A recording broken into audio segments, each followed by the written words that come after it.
Hey everybody, Justin Senior here. How's it going? Welcome to class 3 of the Shopify Live Success Training. Super happy to have you guys here this morning.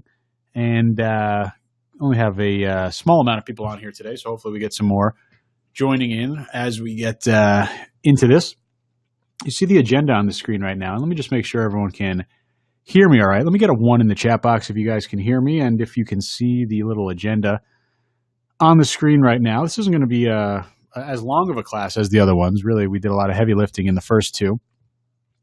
We're going to complete our strategy this week, and then we're going to really basically be going on our week-to-week schedule, just launching product, testing product, and you're going to see the kind of second half of that right now when we're doing our review. We're going to review our ads first. It's always going to be the first thing that we do after our $25 a spend. We're going to go into the ad account. We're going to make our cut and scale decisions, and we're going to look at key stats. Very relevant here today because I'm very proud to announce that we have 0 sales. Okay. We hit a big goose egg. That's totally fine, right? I mean, we only did 4 products. We did not sell any of them. So it's going to be very important to understand the key stats that we look at to really understand what happens when you don't make sales. And it's okay that we didn't make sales because, of course, it's only 4 products in. We're going to be testing another, let's say, 6 to 8 products before we make any decisions on the niche. And, of course, we're going to be launching those for this week. Of course, I do my launching on Thursday, but we'll pick some products today to pick for our week 2 launches, okay? So we're going to talk about ad insights as well, right? Basically, I'm just going to be spending a lot of time in the back end of the ads site, Ads Manager, looking at our different results, okay? So, I didn't put that on here. I skipped number 4 by accident, but it's supposed to be Q&A as well. All right, we'll do a question and answer at the end. Q&A over here, so we'll have that opportunity in the end. Now, let me pull up the actual back into the store. If you saw my post actually on, I think it was on Friday.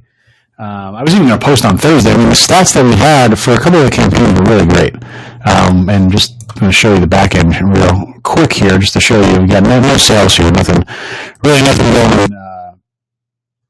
doing good at all. So that's okay. We're early on. As you see, we don't have any traffic. Don't have any sales. We're going to go over to our dashboard, take a look at our traffic.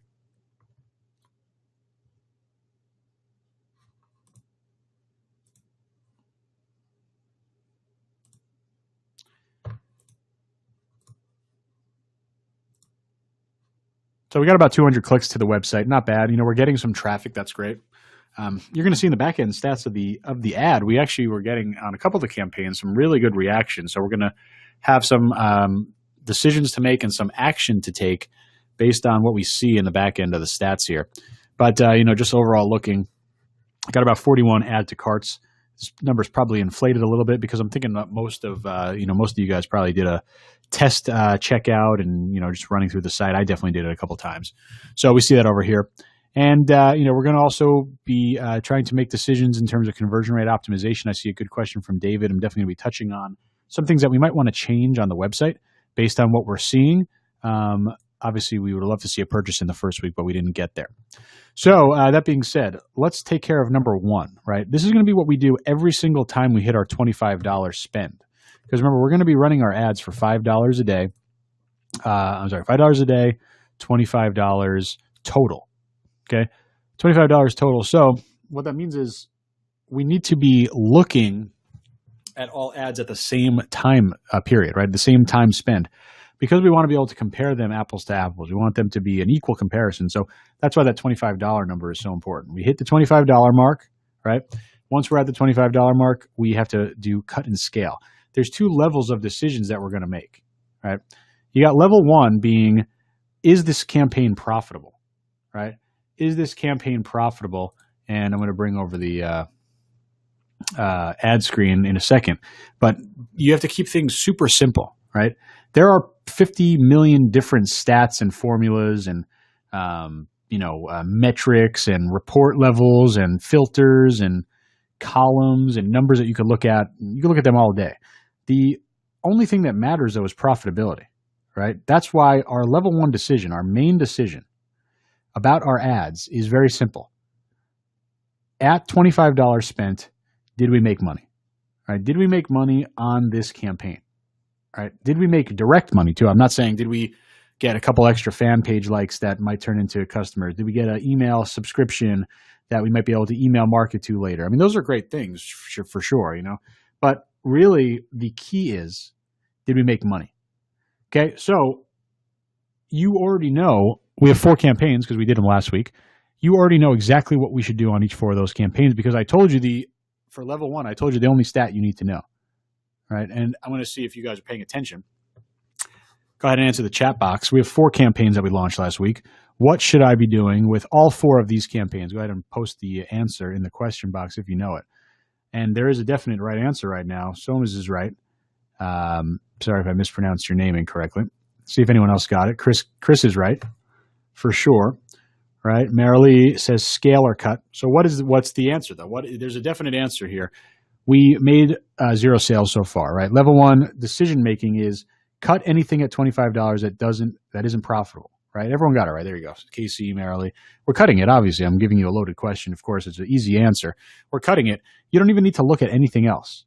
Right? In terms of making the decision about this ad, right? And notice that I did not say a decision about the interest group. I did not say a decision about the product. Simply this ad, right? This campaign, ad set, whatever you want to call it, right? This attempt to make money. The way that you judge it is only based on profitability. And it doesn't matter what our margins is. Say our margin is $100. 100 times 0 sales is $0. So are we profitable? No. Right? And this is going to be basically, I call them different scenarios, right? This is absolutely the scenario where it's very obvious, right? We have a couple different obvious scenarios and a couple different quote unquote middling scenarios. Okay. A obvious scenario on the good side is a product that is definitely profitable, right? I mean, you know, let's say we made $50 and we spent $25. Well, we got 100% ROI. And, you know, we're going to definitely get into scaling. There's no question about what we need to do. Okay. Right now, we're also in a very obvious situation. We didn't make any money, right? So the ad needs to be turned off. Keep it simple, right? Keep it super simple. I mean, you make money after $25, great. You're going to scale the ad. You lose money after $25, you're turning the ad off. Okay, now how about a couple of middling scenarios? And these will make a lot more sense when we actually have some sales that we can go into scaling and do decision-making. Hopefully, if we're going to stay in that niche, that's going to happen this week. But middling scenarios, what can that look like? Well, let's say we have a situation where we sold only one, right? Say we were doing custom cat. We make $18 per t-shirt. We sold $25 worth. We sold one t-shirt, right? We bring in $18. We spent $25, so we lost $7, right? We lost $7. That's a middling situation. It's not very obvious. In this case, we need to look at the back-end stats to understand what to do next. Okay, let me give you another middling situation before we actually go and look at the back-end stats. You get 0 sales, but there's some action on the product. You got a lot of engagement. You got a lot of positive comments. Maybe you have a lot of shares. Maybe alternatively, you get a lot of clicks. Maybe even a lot of add to carts, right? In that case, again, we need to look at other factors to understand or help better understand what's going on. And those are how you answer these back-end stats that I'm going to show you now. These are how you answer basically the question, what do we do in these middling scenarios where it's not obvious that we need to scale or cut, where we're just not sure, right? And one of the scaling strategies that I teach, actually, it's literally called not sure, right? It's literally a means to scale when you're not sure. You need to basically get more data, right? And to go and figure that data out, we go and look at the back-end stats. These are the key stats. So let me bring over the actually ad manager first. Okay, here is our ad. I cut all these campaigns because there's, pretty obvious why. I did this last night when we were at about just reaching our 25th dollar in sales. A couple things that stick out at me on the front end. Okay, the front end, I'm talking about purchase, add to cart, right? The obvious money-making stats. Okay, a couple of these products they just did horrible. Right? They did absolutely terrible. And I'm going to come over here and actually switch my columns to performance and clicks. You could see that the first and third product, they weren't even close to succeeding. Right? One free plus shipping product, one print-on-demand product. Let's cover these first, okay? Again, these are all obvious situations in terms of the front-end decision because they didn't make any money. All of these campaigns are turned off, right? No campaigns are active right now because they, none of them made any sales. Now, what do we see in terms of our 4 campaigns? They're certainly not all equal, right? Looking at the first one, just going very slowly here, would we cut and scale? Cut or scale? Of course, we'd cut it, right? We have 0 purchases. We could hover over here. We have 0 purchases, 2 add to carts. Okay, we spent $25, right? We didn't make any money. Ad is turned off. Okay, but now we want to basically leverage all the data that we paid for. We spent $25 here. We didn't make any sales, but at least we're going to get some insight out of this. We're always going to be looking at the columns performance and clicks. Okay, we're clicking over here. We're going to scroll over to the right. Okay, far right.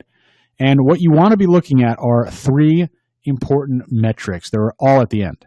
Okay, you're looking for CPM right here. You're looking for cost per link click. Okay, there's a couple different CPCs. You have cost per link click. You have cost per all clicks. Of course, the link click one is more important. And then you have CTR. Okay, this is click-through rate. Okay. Very, very, very important to pay attention to these stats. These stats basically build all the other stats. They're all just formulas based on these 3 main stats.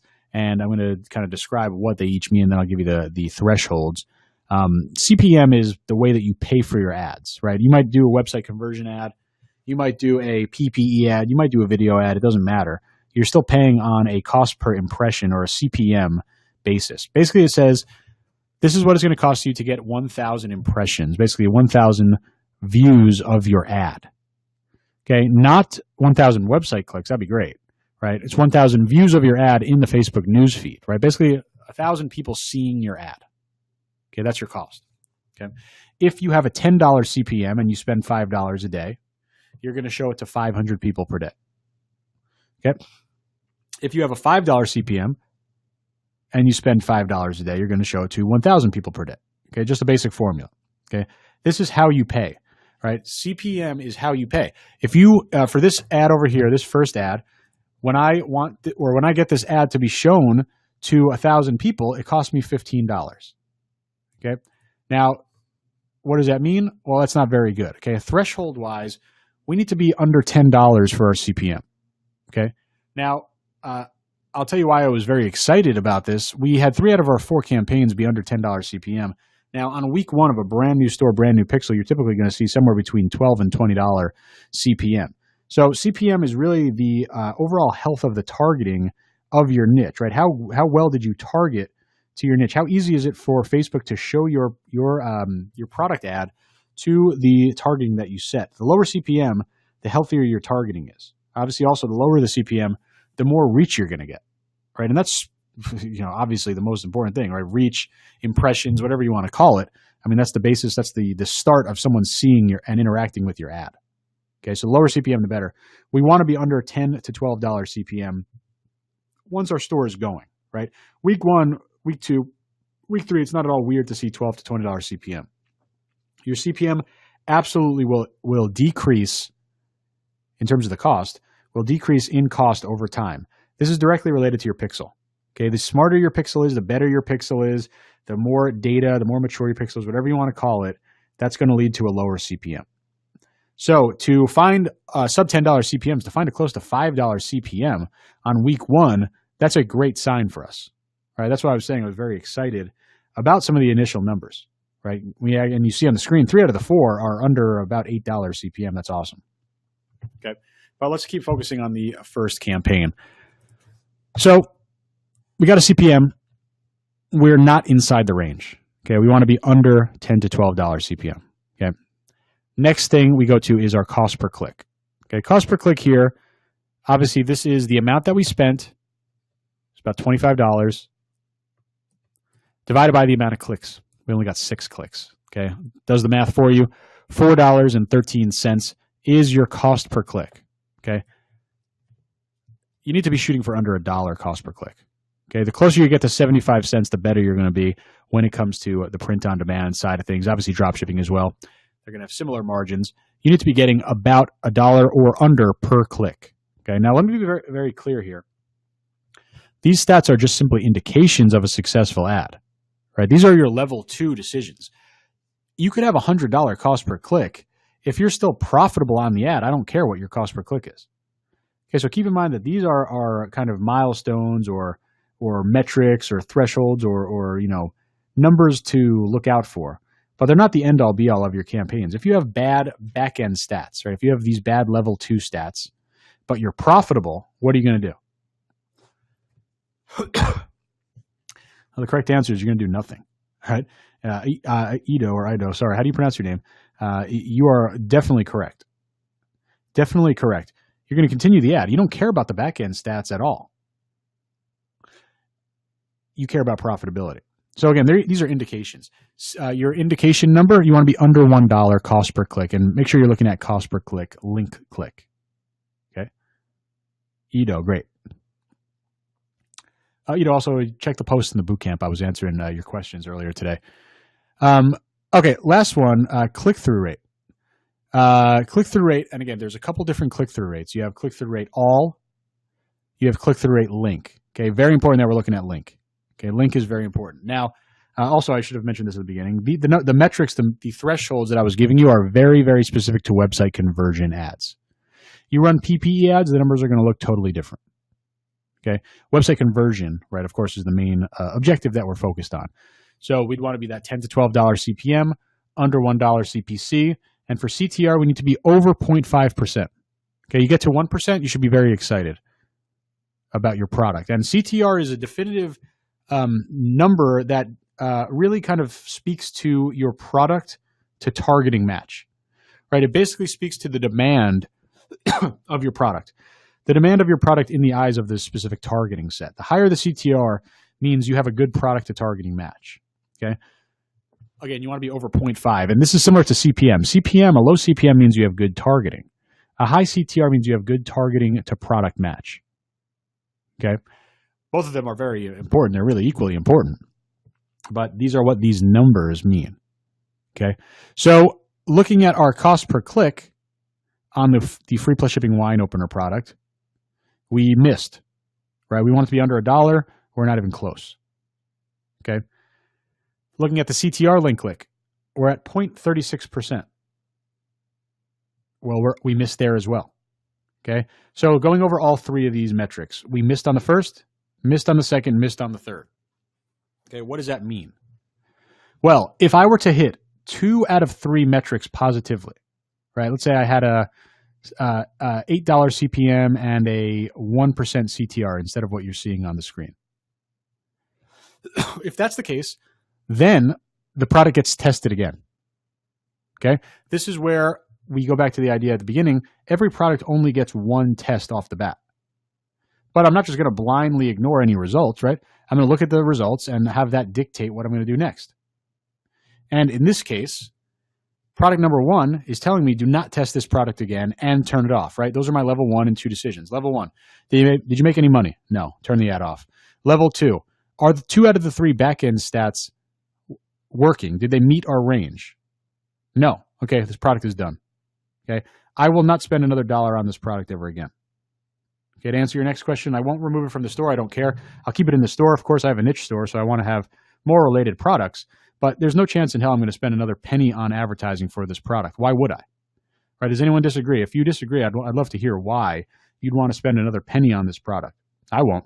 I won't be spending any more money on this product. This product does not deserve to be tested again. This product got a chance. This product has no promise in terms of the back-end stats. I don't see any reason why I'd want to go again. Okay, and I see the inevitable question. It's a good question. What about testing it to different interest groups? Okay, this is why I'm totally okay not testing it to the interest group, right? Another basically same way to say the same question. What if the product is good, targeting is bad, right? So this, basically to answer both questions at the same time, a winning product is, and again, we're advertising, the interest group strategy is, everything is inside the same niche, right? All these people are inside the wedding niche or whatever your niche is, cat niche, dog niche, doesn't matter. Yes, the interest groups are separate, but they're still very similar. So the short answer is a winning product, it's not going to have bad back-end stats if it is going to turn out to be a winner somewhere else, right? I know without a doubt that this is not a winning product. We would see better stats, right? In fact, campaigns 2 and 4, will make it a little bit more clear in terms of what I'm talking about. But this product is not like, if we're doing the magazine interest group and it gets a $4 cost per click and no sales, we're not going to get 25-cent cost per click and 1 million sales from the celebrity interest group. It's not going to happen. These people are not that different, right? They're all inside the same niche. So this goes along the idea of needing to launch volume products, right? We need to be launching products every single week. I can't be having these middling scenarios where I say, maybe I'll try a different group, right? Let me just try this for a few more days. There's no money for that, right? Because we're launching so many products every single week. The goal is to launch, 8, 10, 12 products every single week. We can't be spending $50, $75, $80 on tests. We need to cut it at $25. So we need to let the data speak for itself. But I am extremely confident I've never missed a winner. You're not going to miss a winner, right? You're certainly not going to miss a winner. You'll see it in the stats. All right, don't fall in love with the product. Great advice. Definitely great advice. Okay, so the free plus shipping wine opener, right? It's done, right? It's going to sit on our store. I mean, we'd love to sell some as related products, but it's never getting advertised again. Okay, let's move to the next one. Okay, free. This is again free plus shipping. This was the Her King, His Queen bracelet set. Okay, you see the ad is off, right? Front end stats, no sales, right? No sales. Turn the ad off. Because we didn't make any money. We didn't make any sales on it, okay? Our front-end stats, though, if you look at the difference between here, I mean a huge difference, right? A massive difference here. 31 add to carts, right? We got to add to cart for less than $1, right? We definitely could, we could make a lot of money with those stats, right? So you could see the vast difference in terms of these first two campaigns just looking at the front-end stats, right? We haven't even looked at the back-end stats yet. On the front end, it's very obvious that if you're comparing our two free plus shipping products, even before we look at the back end, you can make a pretty quick decision that this one deserves to be tested again, and the wine opener does not. The bracelet set got 15 times the amount of add to carts. I mean, it's not even close, right? I mean, the free plus shipping product is significantly better, right? So we need to look at our back end stats to kind of understand what's going on, right? And I'm sure you took a quick glance at them when we were over there, right? Going through our key stats. CPM, well, we want to be under $10 to $12. We got a $7.54 CPM. That checks off. So that's a yes. 1 out of 1. Link clicks, cost per click. We want to be under $1. We'd love to be near 75 cents. We're at 59 cents.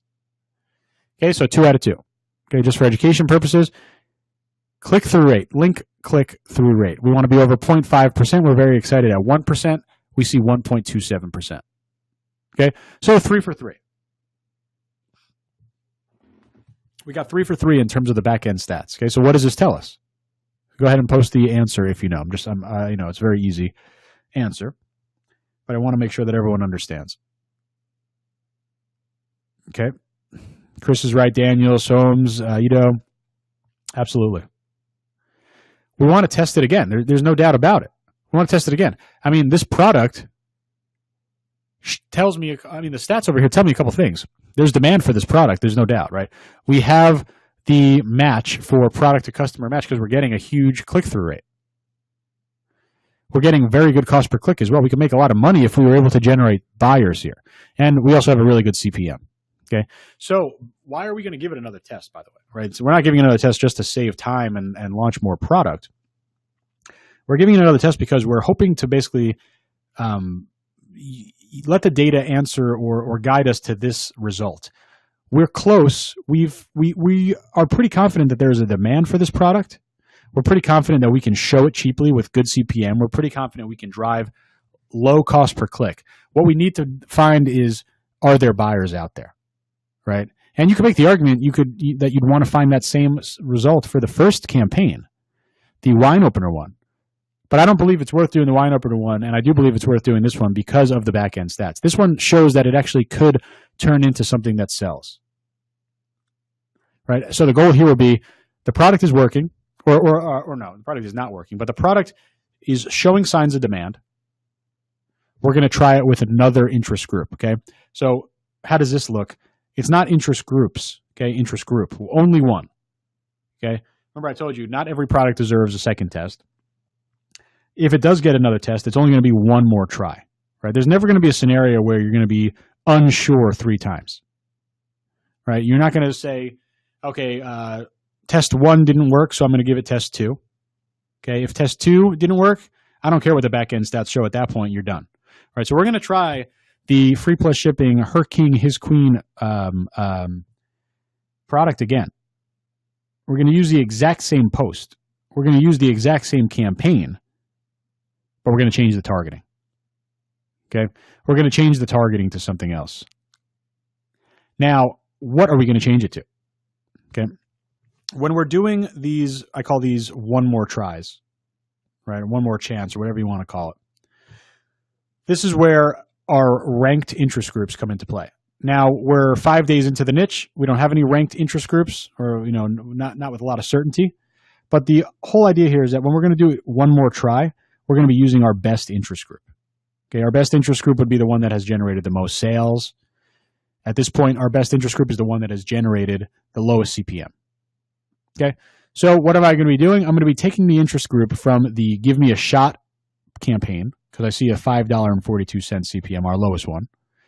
And I'm simply going to apply that targeting onto the free plus shipping Her King, His Queen campaign. And I'm going to do that right now. I don't need to wait for Thursday to continue these tests. So I'm going to, first of all, I'm going to come into this campaign because I want to figure out what targeting this is real quick.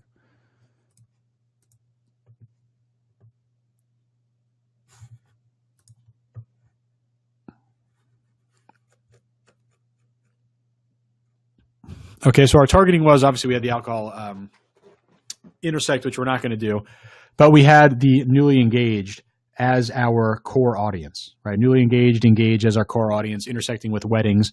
So we're going to copy this exact targeting, and we're going to apply it into the Her King, His Queen campaign. We're going to give it another try, okay? So we're coming over here, and I'm taking this, and this campaign is off, right? But what I'm going to do is actually switch the campaign back on. Come back over here. I'm going to turn this ad set off. Now I'm simply going to check it over here. I'm going to click duplicate. Okay, I'm going to create a brand new ad set. And I'm going to put it inside the existing campaign. And you see new ad set. I'm simply going to come over here and I'm going to edit it. Okay, keeping our add to cart here, obviously. We haven't reached any purchases yet. Coming down here and I'm setting the targeting. Okay, what I'm doing? Well, I already showed you what I'm doing. I'm going to copy the targeting set that got me the lowest CPM. That was basically the engaged demographic intersected with our broad term weddings, giving us 1.2 million people in size. This is outside of our sweet spot. It's okay. Why? Because we found that this has given us a low CPM.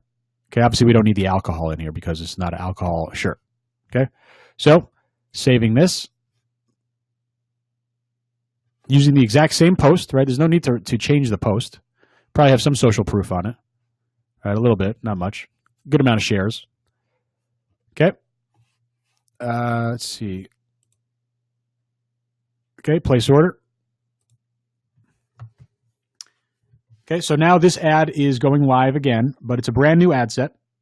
Right, it's going to get its own $5 a day budget. It's going to get its own $25 in testing. And this will be the last try that I'll give this product. Okay, last try that I'll give this product.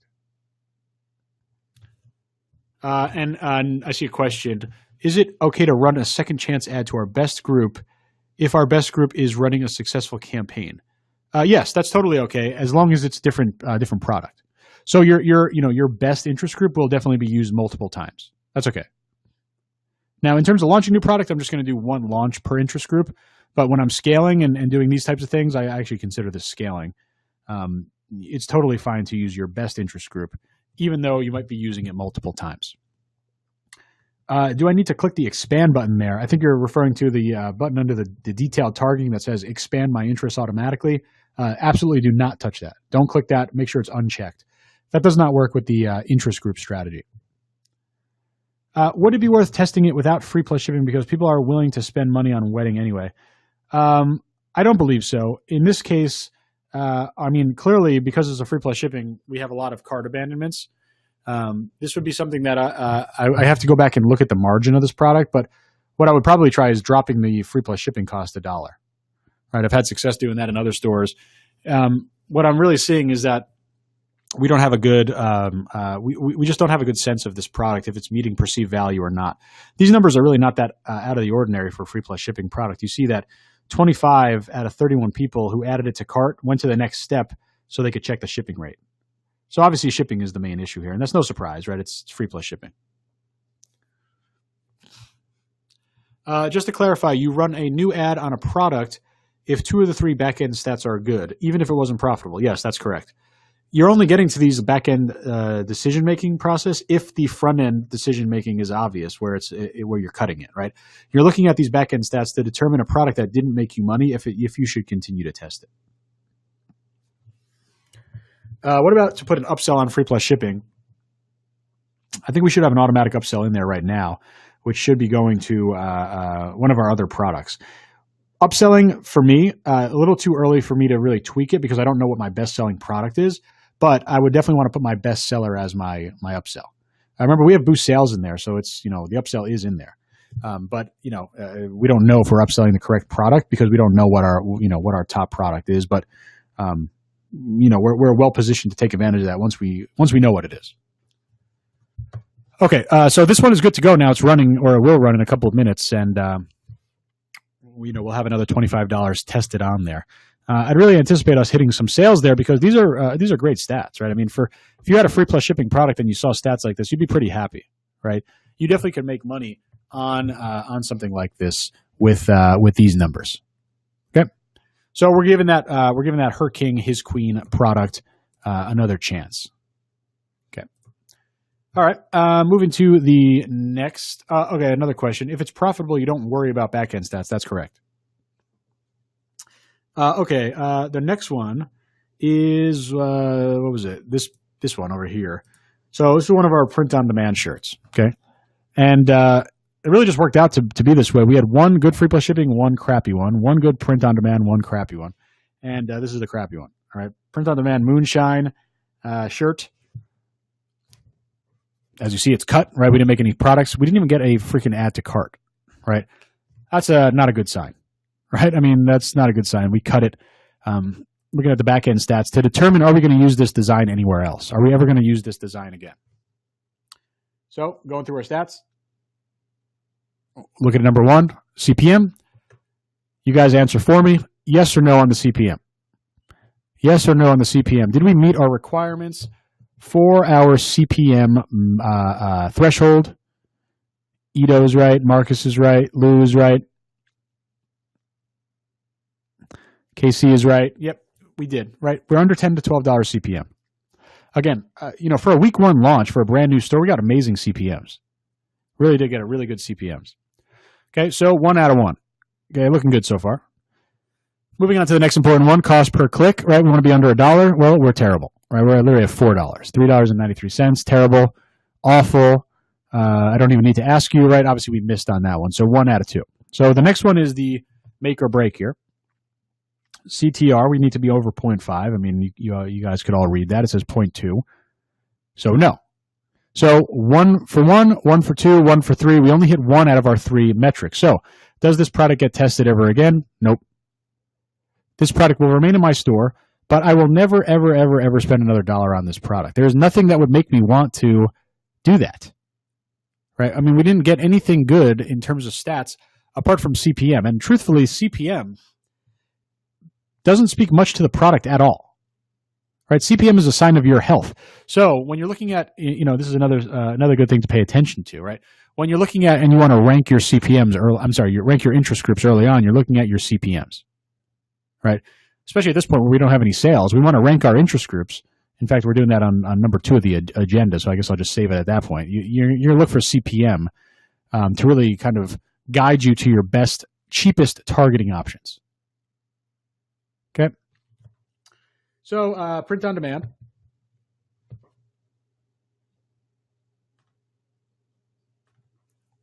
moonshine campaign, we're turning off and we're not testing again.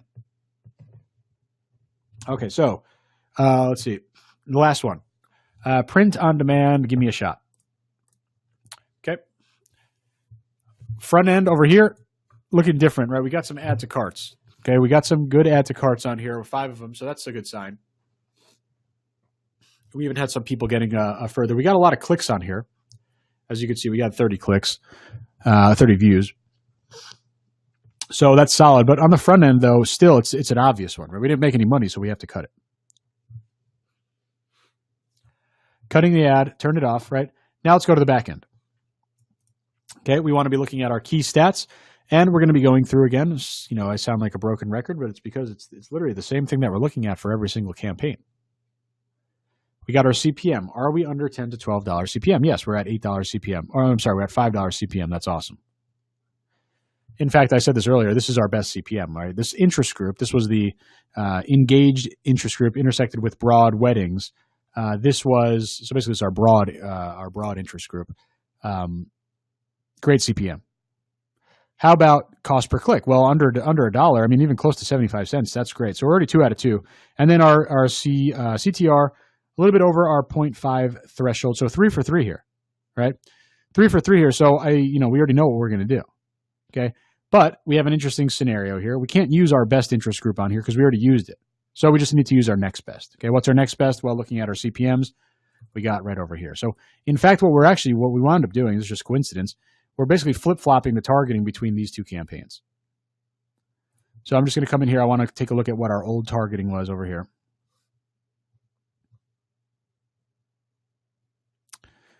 Okay, we have stores, right? This is our stores interest group. Okay, so something to remember now, our second best interest group is our stores interest group. So we're coming over here. I just want to make sure. Is this the right campaign? Yeah. So we're over here. Actually, let me do this.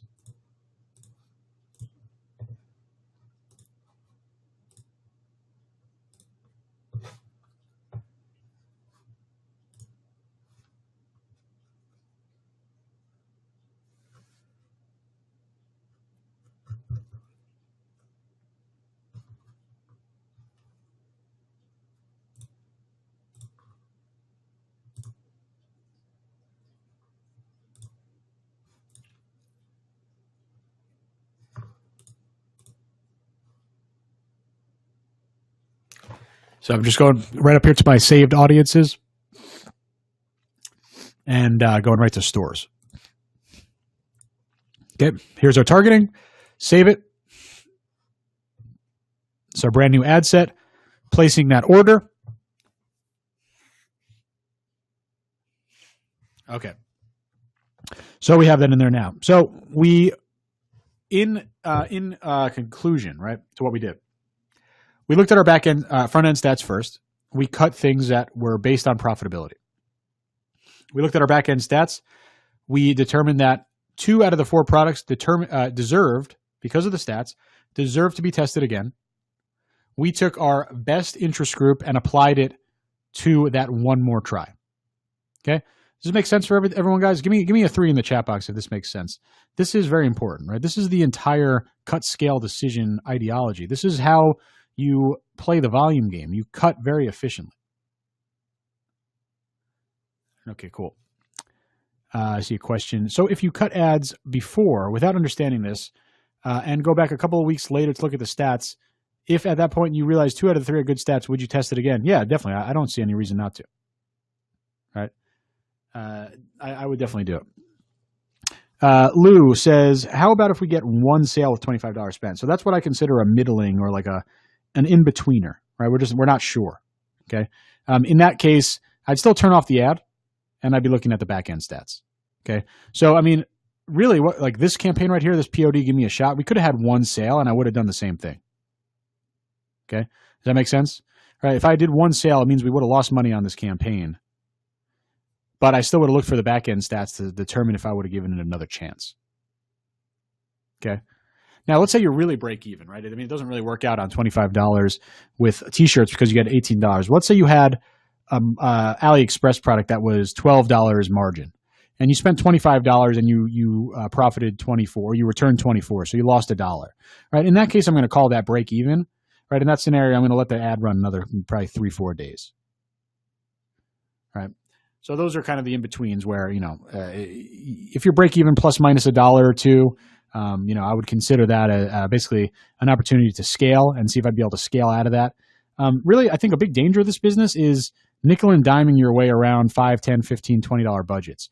Like, we need to start there. We need to start low, but we don't want to be sitting in campaigns that, are between $5 and $10 and $15. It's just going to be, too up and down. We want to get to campaigns where we know that the product is in definite demand and we're spending hundreds of dollars per day spread out through different campaigns, right? We'd have all the different interest groups tied into our winning products once we get it. Marilee says, I hope I can remember it. This is going to for sure be recorded, of course. So you'll be able to come back to this and kind of go through as you need to. Okay, can you discuss scaling? If you had a profitable campaign, is scaling just more? So there is, I'm going to definitely cover scaling because this course won't end until we, find something that's going to get us to $100 to $200 in daily sales. So I'll definitely go in that in a future class of this course, right? We'll be covering it. But basically, in terms of the first thing to do, it's spending more money on what works. Basically, it's like, it's like investing. Like, you love to invest when you already know that something is going to work. So, you're going to be spending more money on your ad sets that are working. Okay. I'll go back to the agenda real quick. And I want to just briefly talk about number 2, ad insights, interest group rankings. The insights that we made, there aren't that many because we only have 4 campaigns, right? But let's review the insights that we made, okay? We found that our top 2 interest groups, in fact, we could rank our interest groups right now, right? Our interest groups, in terms of ranking, I'm going to do that right now by pressing this. These are our interest groups ranked. Number 1, this was the engaged broad intersect. This was the stores. What is this? Number 3 is magazines. Okay. And number 4, I don't remember. Let's see what this one is.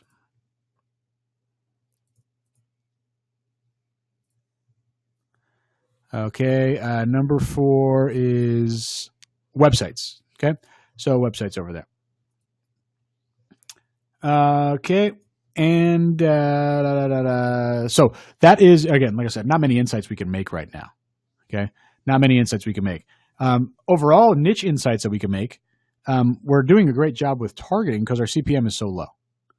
We're doing a pretty good job with matching product to customer because we did get 2 out of our 4 tests to hit at least 0.5% click-through. In fact, one of them was 1.2, so that was really nice.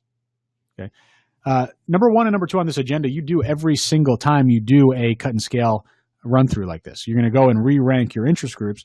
So then when you go and do that decision making and you have to do one more or your next best try, you would say, okay, number 1 interest group is this, number 2 is this, number 3 is this, my last one is this, and then you could be able to go and very quickly do your one more tries with your interest group ranking. You're also going to see when I talk about horizontal scaling, it really, the order of which you scale depends on your interest group rankings as well. So, we have a very basic 1 through 4 interest group ranking right now. Not much else we could tell from there, but as you can see, it would be way more powerful when we had weeks and weeks and weeks of data to compound on top of that. Okay, so next thing we need to do is we need to pick products for this week. Every single week, the most important thing that you do is actually not scaling, not managing your ads, it's launching new product. Okay, so we need to launch more product for this week, and I'm going to be launching, of course, all my products on Thursday. So we're going to have another set of campaigns to go this week. But this is very, very relevant for you guys in terms of your schedule because today's Tuesday, right? You can't come on Thursday morning and say, okay, I'm going to launch 10 products today, right? That's impossible because you don't have the products, right? So I want to do 4 more products this week. I'm sorry, 8 more products this week to give us a total of 12 products tested. And what we're going to do is, again, split 4 and 4 print on demand and drop ship products. So today's Tuesday, right? Let's say you want to launch product on Thursday. Really, in terms of schedule wise, you better, or if you're doing custom design work for print on demand, you should have already had your design input to your designer, right? I mean, really, to be safe, you should be getting your designs back on Tuesday night, Wednesday morning, in order for you to effectively go and do that, do the launching on Thursday. Okay. Obviously, as you saw last week, and a real huge benefit of ecomlibrary.com. I mean, if you guys are doing print on demand, you definitely need to check it out. Obviously, I have a huge amount of print on demand designs that I pre-purchased for the wedding niche. So it gives you a little bit less, a little bit more flexibility with your timing, because you just go in there and get those automatically. But if you're doing custom work, you need to give your designer, let's say, 2 or 3 days in order to effectively do the work and send it back to you. So this is part of your schedule, right? We talked about it in the beginning. Right?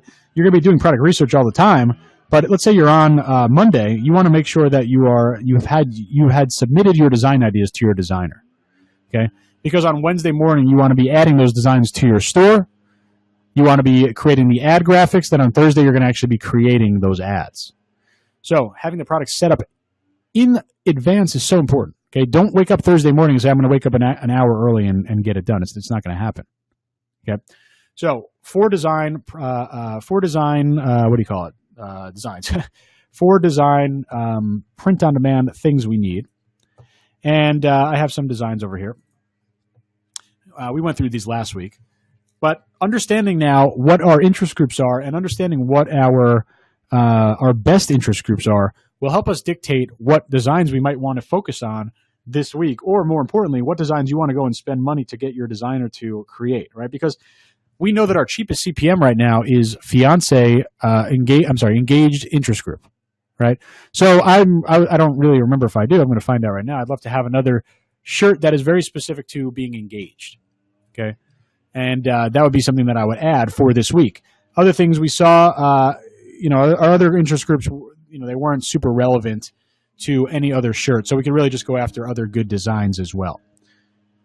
So I'm thinking that this one is going to be one that I might want to consider, because it's definitively for engaged people. So I would like to do this one. Okay, it's an intersect. We tried that one. I like this one. I would try this one and do an intersect. Pop the champagne. Okay, another engaged one. Right, so this could be another one that we'd want to search or we'd want to try. Okay. Sweating till the wedding, right? Another one engaged here. We'd also probably intersect fitness on top of that. Okay, this is obviously for men that are engaged. This could be a good try too. We did that one. And in fact, we're retesting this one. Okay. Sorry, ladies, this beard is married. My husband is my happy. Okay. Tried. I do crew. Last sale before the veil. Okay, another one we could try. This would be an engaged plus like intersect of sailing or something like that. Okay, married wife. Okay, army wife. All right. So we have a couple ones that are very relevant to. Let me just put this over here.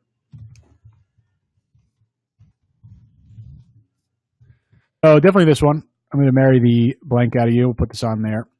I wanted to do this beard one. Okay. What else? I'd like to try this fishing one. And one more. Let's see. What do you guys think? Anything stuck out in terms of what you were looking at here? We're not going to really have any direct matches to our targeting, so we could do pretty much anything that looks good. Actually, I want to do this one. Sweating till the wedding. Okay. So let's see what we got here. So this is engaged. This is intersect with fishing. This is engaged intersect with fitness. This is engaged male intersect with beards. Okay. So we got 4 print-on-demand designs.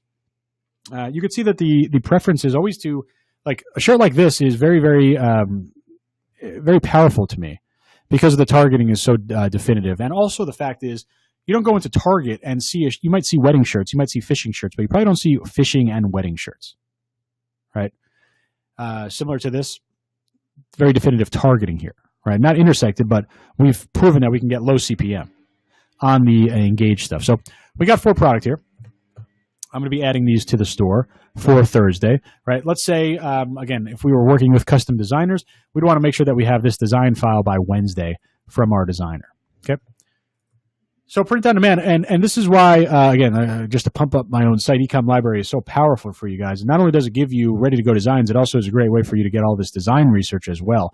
You see that I have literally, let's say if I was going to do 4 a week, I have 6 weeks of designs right in here, right, ready to go. Okay, so very powerful. And also on the same idea, remember our Google Sheet. Our Google Sheet is the same idea here. We don't want to do product research Thursday morning. We want to go to our Google Sheet on Wednesday and say, okay, I'm going to pick 4 products from my Google Sheet, right? And I'm going to launch them this week. Okay, let me bring over the Google Sheet. And we're going to launch. There were some products last week that we had held over to try this week. So we're absolutely going to add those this week. And you see that now, like, I told you that, going up to the cut and scale decision, right? That shows us a full week, right? Because now what I'm doing is totally redundant. It should be boring. Excuse me. It should be boring to you guys, right? I already did this last week, right? I took this spreadsheet out last week, and we went through all these products last week, right? What did we do with them last week? Well, we had 4 product requirement last week. This week we have 8 products required, 4 of them on AliExpress. So no problem. All we need to do is come right over here and find some products to pick. Okay. Now, because we spent some time on this, I just want to, just for educational things so you guys learn more, I want to spend a little bit of time on Etsy. Okay. I'm going to build some product research on Etsy, right? And I really believe that there's a lot of opportunity here because of the fact is the customization, right? I really think there's some customization. In fact, I'm kind of interested in this really quick because you saw that I wanted to do this on AliExpress last week. We wound up saving that product for this week, but maybe we should just skip that in general and do an Etsy product. Okay, so we need to figure out a couple things with Etsy. Now, keep in mind, everything on Etsy is totally manual. There's no automation. There's no Oberlo or anything like that, right? So it would all be manual. It would also involve this. If we're going to do product customization, we would need to implement this app. Where the heck is it? I think it's this. It should be $10 a month. Yeah. So we got this product customization plugin. This would allow the customer to input their own information in the checkout order of the page. So this is what it would look like on their site. There would be a new field where they'd be able to enter in content, right? And then we would receive that as a note inside the order. Okay, so this is a nice way to add customization for non-print on demand products. If you're going to do print on demand customization, you could just do it through Custom Cat. So this would be something that we'd want to add to our store. If we're going to go down that route of customization, I'll just keep this open for now. But this is a cool product, right? Let's just see exactly what it is. Personalized hanger, 17 inches, how to order. Okay. So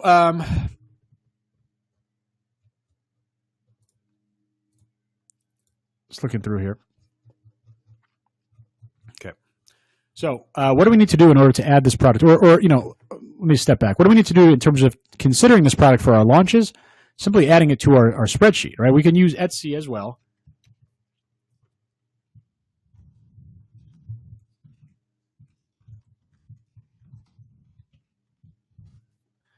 Okay. I'm just putting in some notes here so we could find stuff later. Okay. Obviously, we put the link. We put a little description. It's going to put personalization so we could sort through other things that are personalized. I'm putting my initials just so I remember that I put them here. And I'm going to be loading this up with other products that are interesting, right? Or more accurately, intriguing. Okay. Remember what I told you about product research, right? Sales proof, social proof. It's all very important. But the overall idea here is that we just want to test anything that has intrigue. Okay. Now, first of all, 2,485 reviews, close to 2,500 products sold of this product. That's awesome. Favorited by 1,800 people. That's awesome. So it gives us some good signs that this is in demand. Okay. Now we see the price here, but this is a little bit misleading. We need to understand what the shipping cost is. So we're going to go and do a test transaction right now. Add to cart. Okay. Visa, blah, blah, whatever. Okay, this doesn't matter. Okay. Put in an address over here.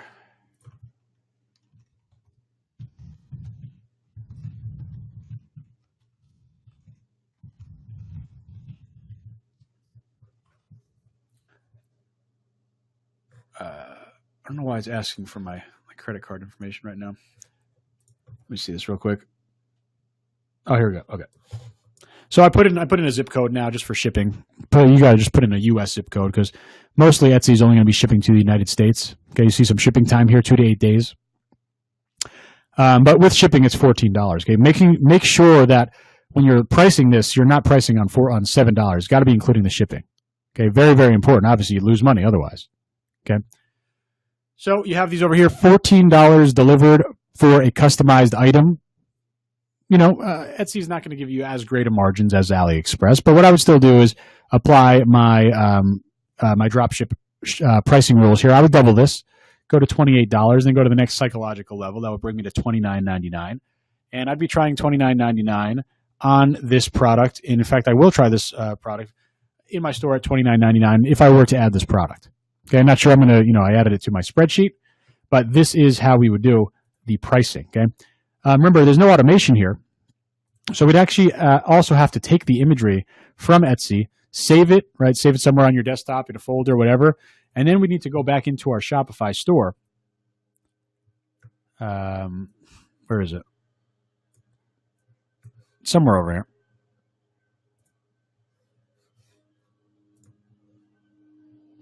Right, we come over here and then we literally manually add the product ourselves. Go to product, add product. We would name it. We would go and add the image that we just took. We'd set the pricing. We'd set our product weights, all that stuff. We'd have to do it manually. Okay, that's obviously the downfall of Etsy.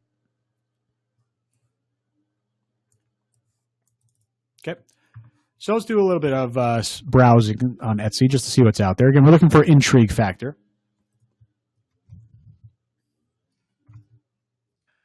I'm just doing a basic search here.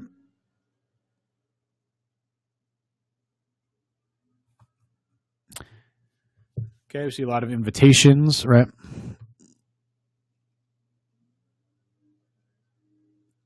I mean, these signs, again, customization stuff should be big. These look pretty cool.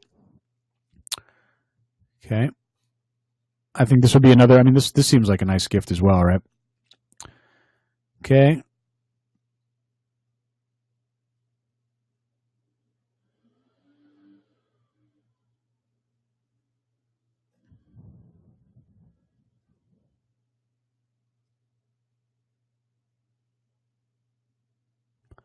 Right? I mean, something like this, I think this is interesting too, right? A little boxers and sock personalized set. I mean, this is an easy gift to give, right? For sure. Okay, more things here. And if I'm going to start opening some of these in new tabs. Okay. You can also pay attention to things like feedback scores over here. Sometimes they have bestseller icons over here, right? Just give you a little bit more social proof on here to figure out exactly what's working, what's not.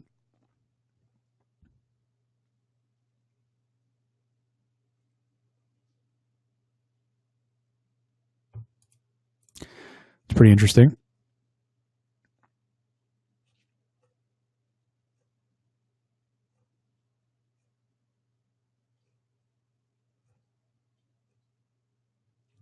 Okay. See, we can take a look at the categories, see what some other things are on here. I'm just clicking on pet supply randomly. Just want to see what's out there. I mean, I could totally see something like this being a good seller as well. I don't think this is a good price. Probably this would be maybe something that we'd find on AliExpress, but that's a good idea, right? Using Etsy as just a means of product research as well, and then maybe trying to find the same price, or I'm sorry, the same product for a cheaper, more margin-bearing price on AliExpress. What other categories I have here? Just open some accessories, electronics. Just see what's out there. Right, this is the whole idea of kind of getting familiar with what is out there in this niche, and we really don't have much idea if these are going to sell.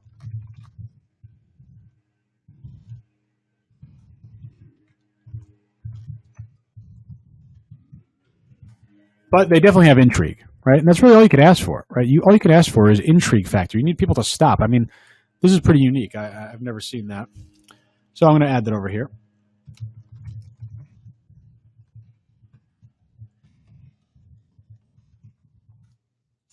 All right.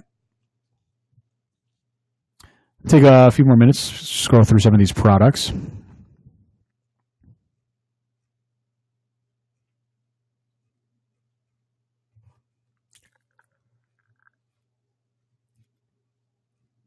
Okay. Still have the opinion that I want to stay away from the, the actual wearables. I'm not really interested in kind of going down that route. Okay.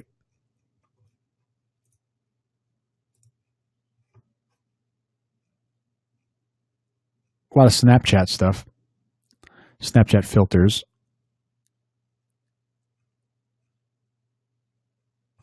Okay, phone cases. That would be nice. Right, I'm sure we could do cheaper phone cases from AliExpress, right, without a doubt. Okay.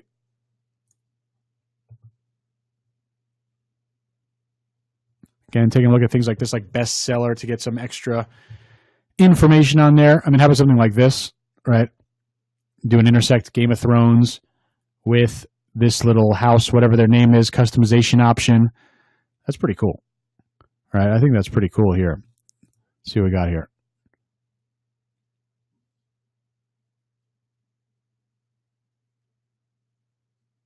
Plus box. I don't know what this means. Not exactly sure what this product is offering, but this is somewhat cool. I'm going to copy this.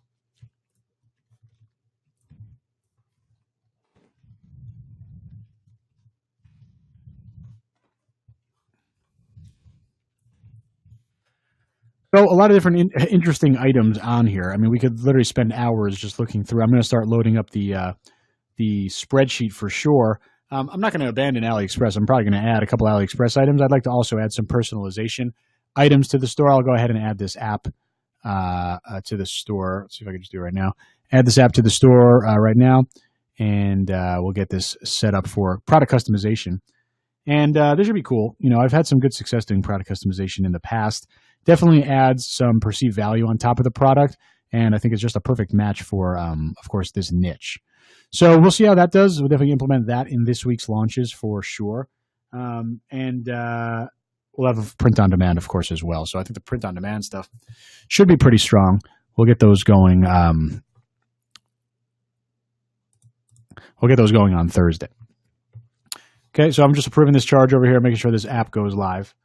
Taking a check back here on questions.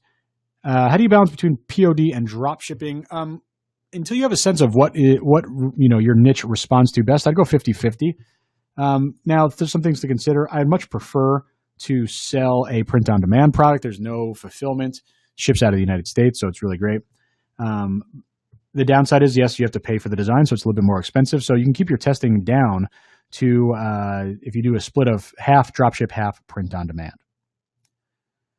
Okay, so upcoming considerations. I kind of skipped ahead to this a little bit. What we're doing is launching another 8 products this week, right? We need to find a scalable winner in this week, or some really good, I guess, stats and signs to make us stick in this niche again, right? This is pretty much make or break at this point. If we don't hit a scalable winner, we're not going to continue in this niche, especially if we were talking about poker as another niche. We're just going to switch to another niche, right? So if we don't hit a winner this week, we're going to switch to another niche, unless there's some like amazing something that happens, like, you know, something goes viral or something. Otherwise, if we don't hit something that we're going to scale, we're probably going to have to ditch the niche, move on to something else, and we would literally just start the entire process over. And if you're in a spot like this, don't be afraid to leave the niche. It's way worse to stick into a niche week and week and week and week and week after week without selling anything, right? Leaving a niche is, I mean, yes, it sucks that you have to get a new domain, a new logo, do some new product research again, rebrand the site. It's a lot cheaper than running a whole another set of weeks or months in a niche that isn't working for you. Okay, so we're just basically continuing, right? We're going to continue on in this niche. We're on week 2. You know, we're basically in the spot where we haven't proven the niche yet. We need to prove it, and with that, I'm really going to open it up to question and answer, because that's basically what I wanted to show in this class, the decision-making process that it takes to go from your $5 a day ads into your next decisions.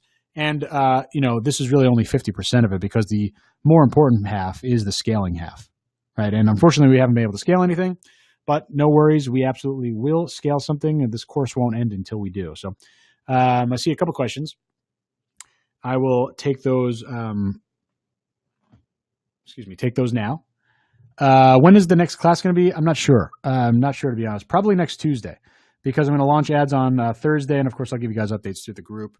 But it's probably going to be next Tuesday, so we could do something very similar to this, but to hopefully have something scalable. If not, then we're going to probably still meet on next Tuesday, but we just build a new store.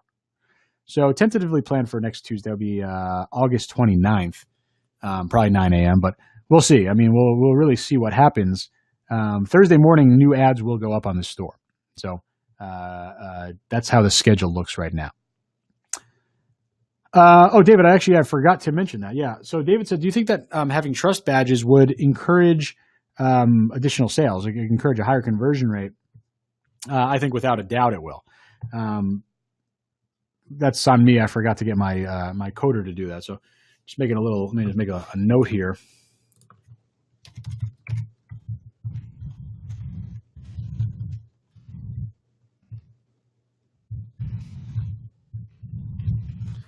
I'll add that. Will it make a drastic difference? No, right? It's not gonna take a non-winner to a winner, but it will certainly increase conversion rate. As a site-wide thing, right? Or maybe 0.5%, 0.1%, whatever. But it's a best practice for conversion rate optimization. I don't think it's the reason that we didn't get sales though. If you know your niche is a good niche, isn't it okay to stick with it until you understand? No, Marilee, in my opinion, no. Because a niche might be a great niche. It might be working for other people. Doesn't mean it's going to work for you. And I think that's a dangerous situation to be in. Don't stay in a niche just because other people are in it. Stay in a niche only because you've made money in it, right? Who cares what everyone else does? What do you think about custom branding products? I'm in the process of doing this for my niche. Worth it to invest in influencers and paid themes? I think it's different questions. I'm thinking, right? But custom branding products, I think it's a very interesting opportunity. I wouldn't mess with it within the first 6 months of my store. I'm kind of just throwing a random number out there. Basically, I want to be in the niche for a long time. I want to establish myself. I'd want to have a reason to do that, right? You're adding a ton of risk to your products. I definitely would absolutely not do it until I already know a product is a winner and until I have some real consistent history selling to the niche. Basically, it takes away all the benefit of dropshipping and print on demand. You need to have inventory. You need to have your own fulfillment. You need to have minimum order quantities. I mean, it's more of a traditional e-commerce business, more of a really an Amazon business, and I'm just not a fan of the risk in there. Now, you're 6 months into a niche. You've sold 10,000 pieces of a product. You have a 100,000 person email list. Go for it. I think at that point, you could definitely turn this into something even bigger and start taking things in-house. Your margins will increase. Of course, your shipping times will decrease, but the risk increases significantly. Andre asks, Ryan's other part, is it worth it to invest in influencers? I definitely think so. You can check out my free training, influencers.justinsenior.com, to show you how to reach out to people. But it's very powerful. It's definitely the most powerful Instagram style of marketing for sure. If your backend metrics get 2 out of the 3, you will retest the product. Yes, that's absolutely correct. Ido, yes, every product from Etsy you need to fulfill by yourself manually, right? If you're doing something scalable with Etsy, you better have a virtual assistant or you're going to have a lot of headaches. We have winners and stuck at scaling proper techniques, have money to spend. Is jumping to $50 a day too much? Chris, remind me, I think you're in the boot camp, right? $50 a day is often too much if you're at $5. You'd want to follow. 5 to 50 is too much. The max I would do is 5 to 25, and I would need like over 1,000% ROI. Right. So typically, you're not going to want to jump more than 100%. It's when you're at $5 or $10, it's okay to move a little bit faster, but for the most part, you're going to want to scale based on ROI, right? And unless you're in some huge 100% ROIs, you're not going to want to go more than double. Is Etsy more expensive than AliExpress? Definitely, right? No doubt about it. Mostly because they're, US-based individual sellers. The flip side of that is you get a ton of amazing, unique, not overproduced product. And yes, definitely, good point. Shipped faster. How long do you expect a store to last? Is this a 6-month opportunity? No, Chris, I would say that they last, years, right? When you find and this is why niche stores are so important, right? When you find a niche, right, you have a great opportunity to become a desired and admired brand in that niche. So, I mean, a winning product could last anywhere from 4 to 8 to 16 weeks. But a winning store, I mean, my first big store is still my biggest store, right? It's only going to get better as you go on because you have more emails, more pixels, more products, and really, most importantly, a better understanding of what people want.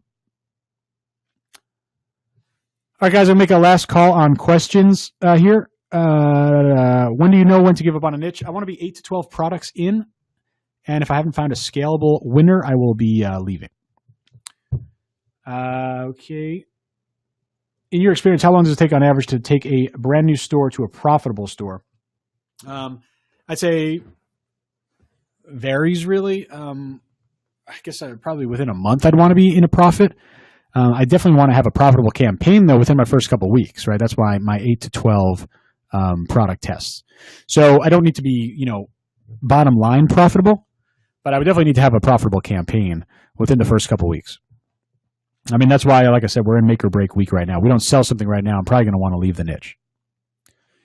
How do we do it if just one audience with 2 interests?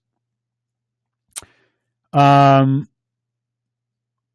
I see. So Matt is saying that the niche is small. It's only 75,000 people in size. If that's the case, that's a very small niche, very low upside. If that's the only audience there, you're not going to be able to really leverage the interest group strategy or the testing strategy here because you just have one. So basically what you're going to have to do is if you wanted to do multiple tests, it'd be more on like a split test level where you'd be changing things like copy or ad image or size of the ad in terms of the style or even the objective. But I would say that if that niche is really only 75,000 people total, it's not a great niche. Lookalike audiences, too early to use? Yeah, absolutely. We want to have something scalable to implement lookalikes. What about broad niches, bikinis, watches? I don't believe that they're too passionate at all. Watches is different because watches, I believe, is like a hobby. I've had great success actually selling watches. Tried to start my own watch brand, didn't have any success. But selling dropship watches, I had a lot of success there. So I think watches is a niche, bikinis are not. Okay, and mostly because of the idea of collecting and things like that. There's just a lot more interest. Okay, I think I got them all. Lookalike audiences, question. How much volume is sales is good start for the first month? Let's say you'd be 2 weeks to test, 2 weeks running at, let's say $100 a day. It's let's say $1,500, right? $1,500 to $2,000. I think that'd be nice. Right, and you, by the way, you find a winning product, you could hit $1,500, after you scale for a few days. Right, it's all about finding a winning product and being very efficient at cutting the other ones. So, yeah, that's about it, guys. I think I got all the questions. I'll of course be updating, this process in the group. I'll post our next class date when I figure out when it's going to be. But Thursday morning, is going to be new product. Right, we're going to have 4 print on demand, 4. Probably going to do 4 print on demand, 2 AliExpress, 2 Etsy, unless I find some really good stuff on AliExpress. Just keep a nice little even mix. Obviously, I personally prefer print on demand, so I'm always going to have at least 50% print on demand product in there. But it's not a requirement. But that's just how I like to do it. So that being said, guys, definitely make sure that you are using the group. If you have any questions, I'm happy to answer them for sure. Guys, if you let's see, a quick question. How many product sales is needed to optimize the pixel? A couple hundred, you'd be fine, right? There's really no set number. Facebook says 25 is what they want to see per week to get a good level of optimization. I think once you're over 100 plus sales, you could be pretty confident about your pixel. Okay. So that's about it, guys. Give me some 8s in the chat box if you found this class to be helpful. I really think this was actually one of the most helpful classes because of the fact is you now understand how to look at ads. And how to really read them all. Okay, cool. Got some good feedback on here. So recording will be posted later on tonight probably. This isn't as long of a class, so it shouldn't take that long. Otherwise, guys, again, use the group for question and answer. And we really need to hit some sales this week. So if we don't, we're going to talk about it, but probably next week we just jump right into poker. So that's about it, guys. Have a good rest of the day, and I'll talk to you real soon. Also, by the way, check out my webinar. I'm doing a brand new webinar on Thursday.